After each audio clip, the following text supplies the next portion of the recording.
नमस्कार मैत्रिणींनो, पाऊस चालू आहे. आता खूप थंडी लागलेली आहे.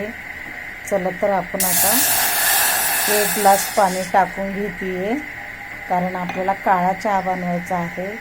चला तर त्यासाठी साहित्य घेतलेलं आहे. 4 मिरी, 2 लवंगा, 2 इलायची हिरवी, अद्रक ठेचून, पुदिन्याची पाने आणि थोडीशी दालचिनी.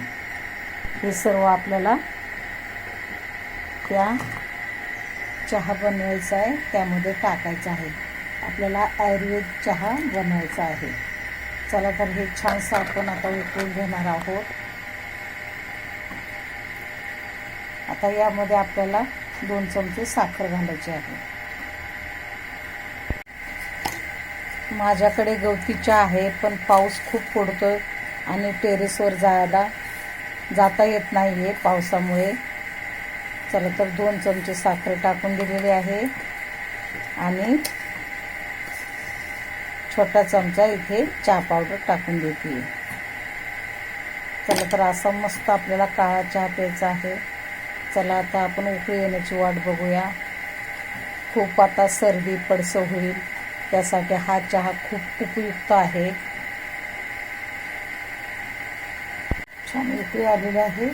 आता आपण गॅस बंद करून घेऊया आणि त्यावरती झाकण ठेवूया, म्हणजे आपले जे काय आपण मसाले टाकले ते छानसे त्याचा अर्क उतरेल चहामध्ये.